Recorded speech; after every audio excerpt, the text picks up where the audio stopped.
Bir ile yakındır, bir yılı aşıyor. Yani demokratik çözüm süreci, artık isim olarak da çözüm süreci, barış süreci denme şeyindeyiz, artık arifesindeyiz. Yani ondan önce de atılan adımlar vardı. Ondan önce PKK'nın kendini feshetmesi, silahların yakılması, bırakılması, yani bunun dışında birçok koşulların iyileştirmesi konusunda aslında Kürtleri temsil eden Kürt hareketi bu anlamda büyük bir fedakarlık yaptı. Devletin 13'ten sonra işte çözüm sürecinin bozulmasından sonra devletin Kürtlere yaklaşımı gerçekten çok aşırı, çok zulüm boyutunda, her anlamda bütün haklarını askıya alma, bütün işte aydınları, Kürt sanatçıları, Kürt siyasetçileri, yani Kürtlükle ilgili ya da bu mücadeleyle ilgili bütün insanları cezaevine tıkadılar. Ona rağmen Sayın Abdullah Öcalan'ın işte barış ve demokratik çözüm manifestosundan sonra da Kürt hareketi PKK'nın kendisi de birçok adım attı bu anlamda. Bu son tarihi adım gerçekten tarihi bir adımdır. İşte kendi güçlerini geri çekmesi, buradaki savaşın tümden aslında bitirme amaçlı ve o anlamada geliyor. Bundan sonra yani bu çok büyük bir fırsattır. Bu Orta Doğu'daki tüm halklar için, yani özellikle Türkiye ve Kürdistan halkları için, ama Orta Doğu'daki tüm halklar için de bir modeldir, bir ön açıcıdır. Biz burada yani bu tarihi adımın yanında devletin de büyük adımlar atması gerektiğini artık biliyoruz, düşünüyoruz ve bu artık gözle görülebilecek pratik adımlar olması gerek, fiziki adımlar olması gerekir.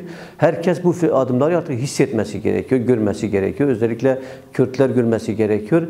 Genel anlamda zaten bir talebimiz var. Herkesin bir talebidir. Sayın Abdullah Öcalan'ın fiziki özgürlüğüdür.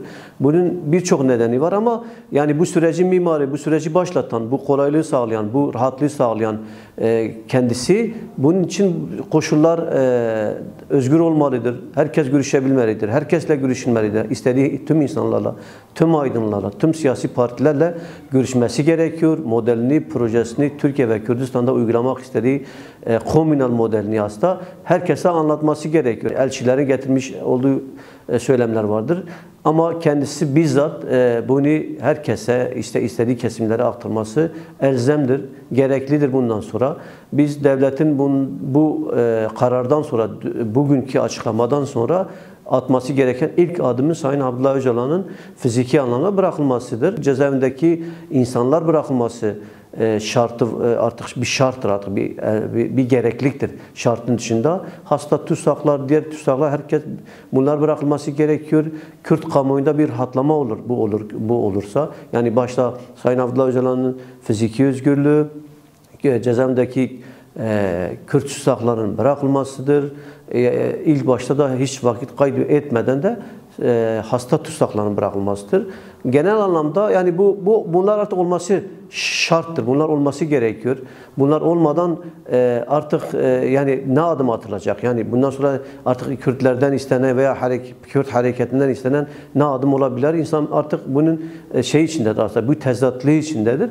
Tüm adımlar, tüm fedakarlıklar yapılmış. Orta Doğu'daki gelişmeleri de görüyoruz. Orta Doğu'daki ateşi de görüyoruz. Aslında Orta Doğu'daki bunalımını da görüyoruz. Bütün bunlar yani Kürtleri, Türkleri veya bu coğrafyada yaşayan tüm halkları bu ateşten korumanın tek yolu bu barış sürecinin aslında başarıya gitmesi için de hepimiz elimizi, kolumuzu, bedenimizi bu sürecin iyi yönde gitmesi için yatırmamız gerekiyor. Bu mozaiği temsil eden, bu mozaiğin öncülüğünü yapan herkes bundan sonra amasız, fakatsız bu sürece odaklanması gerekiyor. Bu sürecin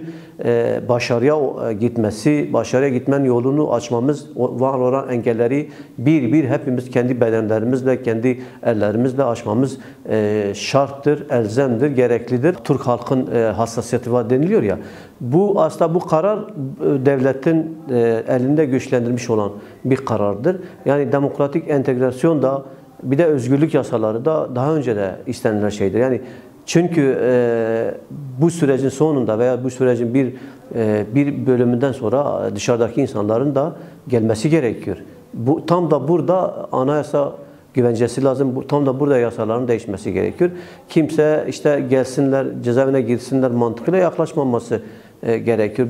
Bu mantık aslında çözümsüzlüktür. Bu mantık çözümü istememektir. Bizce daha önce de olması gerekiyordu ama geciktirildiği halde artık yavaş yavaş buna da adım atması gerekiyor.